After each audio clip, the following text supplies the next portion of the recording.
বিরতির পর স্বাগত। 19শে এপ্রিল গোটা দেশে 102টি আসনে নির্বাচনের পর এবার দ্বিতীয় দফায় দেশের নির্বাচনকে কেন্দ্র করে প্রত্যেকটি দল রণকৌশল নিয়ে বৈঠক করছে। এর মধ্যে খবর যে দ্বিতীয় দফার নির্বাচনের আগে দিল্লিতে বৈঠকে বসলো এআইসিসি। বৈঠকে উপস্থিত রয়েছেন কংগ্রেসের নির্বাচনী কমিটির সদস্যরা।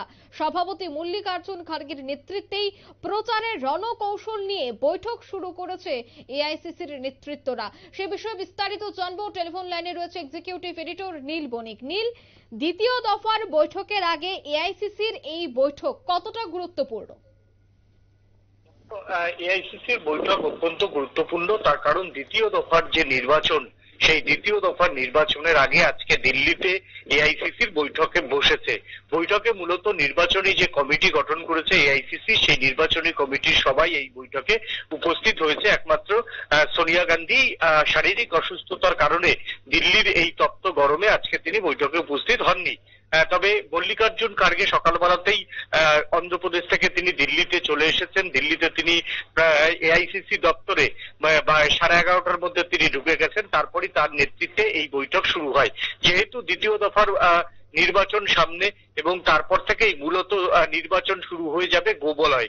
কংগ্রেসের যে দক্ষিণের যে ঘাট, সেই দক্ষিণের ঘাটের একটা অংশ কিন্তু পার হয়ে গেছে। সেটা হচ্ছে অবশ্যই শক্ত তাদের জমি, ইন্ডিয়া জোটের শক্ত জমি, সেটা হচ্ছে তামিলনাড়ুতে। এরপর কর্ণাটক এবং হায়দ্রাবাদ আর কিছু অন্ধ্রপ্রদেশে তাদের আসন রয়েছে। সেইগুলো মোটামুটি পার করলে কংগ্রেসের কিন্তু এবার শক্ত জমিতে কংগ্রেসকে প্রবেশ করতে হবে।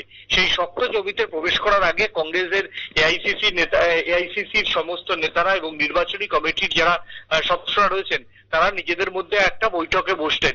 অর্থাৎ এতদিন যে প্রচারের রণকৌশল ছিল, সেই রণকৌশল কিন্তু তোমার হচ্ছে উত্তর ভারত, মূলত উত্তর ভারতে কিন্তু সেই রণকৌশল নাও খাটতে পারে, কারণ সেখানে মূলত রাম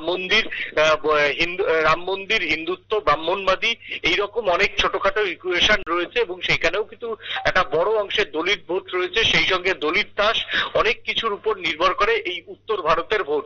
সেই উত্তর ভারতের ভোটের আগে এবার কংগ্রেস নিজেদের মধ্যে বৈঠক করলো এবং সেই বৈঠকে কংগ্রেস কিভাবে আগামী দিনে তার প্রচার অভিযান কর্মসূচি, এছাড়াও এই গরমে কিভাবে কংগ্রেস প্রচার করবে তা নিয়েও কিন্তু নিজেদের মধ্যে কথা হয়।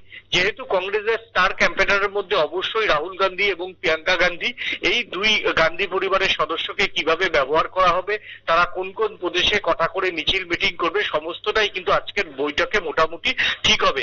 কারণ আজকের বৈঠকে উত্তর ভারতের সহ বিভিন্ন প্রদেশের প্রদেশ সভাপতিরা তারা কিন্তু রাহুল গান্ধী এবং প্রিয়াঙ্কা গান্ধীকে চেয়ে তারা দলের কাছে আর্জি জানিয়েছেন এবং পাশাপাশি যে স্টার ক্যাম্পেনারদের নামের তালিকা দেওয়া হয়েছিল প্রত্যেকটা রাজ্যে বহু রাজ্যেই কিন্তু এখনো স্টার ক্যাম্পেনার একজন দুজন ছাড়া যায়নি। সেই ক্ষেত্রে কিভাবে পাঠানো হবে তা নিয়েও আজকের বৈঠকে একটা দীর্ঘক্ষণ আলোচনা হয় বলে কংগ্রেস সূত্রের খবর। একদমই, ধন্যবাদ নীল। অর্থাৎ দ্বিতীয় দফার নির্বাচনকে কেন্দ্র করে ইতিমধ্যেই কিন্তু এআইসিসির নেতৃত্বরা তারা গুরুত্বপূর্ণ একটি বৈঠকে বসেছে। সেই রুদ্ধদ্বার বৈঠকে এআইসিসির সমস্ত নেতৃত্ব, তৎসঙ্গে মল্লিকার্জুন খার্গে, যিনি কংগ্রেসের সর্বভারতীয় সভাপতি, ওনার উপস্থিতিতেই গুরুত্বপূর্ণ সেই বৈঠকটি অনুষ্ঠিত হচ্ছে। কিভাবে প্রচার অভিযান চলবে, প্রত্যেকটা বিষয় নিয়েই মূলত আলোচনা হতে যাচ্ছে সেই বৈঠকে। নিয়ে নিচ্ছে ছোট্ট একটি বিজ্ঞাপন বিরতি, সঙ্গে থাকুন।